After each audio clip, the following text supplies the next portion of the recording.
নমস্কার সবাইকে, Jangalkanya tours and ট্রাভেলসে জানাই স্বাগত। আর আজকে আমরা চলে এসেছি শিমলিপালে। গতকাল আমরা ছিলাম গুড়গুড়িয়া নেচার ক্যাম্পে, আর আজকেও রাত্রিবাস রয়েছে ওখানেই।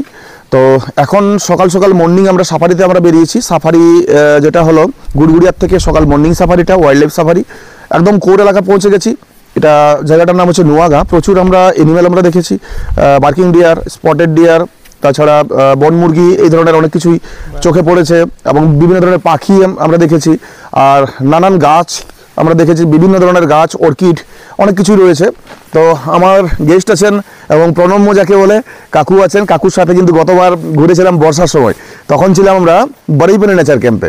এবারে কিন্তু কাকু কাকিমার সাথে চলে এসেছেন। একদম সুন্দর, একদম দারুণ করে ঘোরাঘুরি হচ্ছে সকাল সকাল একদম বেরিয়ে। কাকিমা কেমন লাগছে বলুন, আপনি বলুন। খুব ভালো লেগেছে এখানটা, এত সুন্দর প্রাকৃতিক খুব ভালো লাগলো। সকালবেলা জঙ্গলটা ঘুরে আনন্দ পেলাম, কতগুলো হরিণ দেখতে পেলাম, এটাই খুব ভালো লাগলো। কাকু খুব ভালো, আমি তো খুব ভালো লাগলো আমার। এত কোর এলাকায় জন্তু জানোয়ার দেখবো বলে আশা নিয়ে তো আসি না, তো জন্তু জানোয়ার আমার জন্য বসে থাকবে না, কিন্তু প্রকৃতির যে শোভা, যে গাছপালা, যে প্রাকৃতিকে, এতে খুব মুগ্ধ। আমি তো বহু জঙ্গল ঘুরেছি, কিন্তু অপূর্ব লাগলো, খুব ভালো।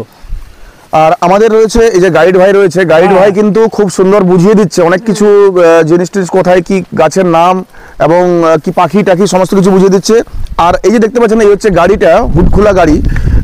এই গাড়িতে 6 জন করে বসা যায়।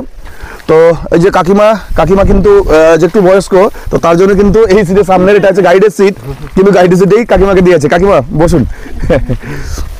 তো এই হচ্ছে গাড়ি, এটা হচ্ছে জিমনি গাড়ি, হুডখোলা জিমনি গাড়ি।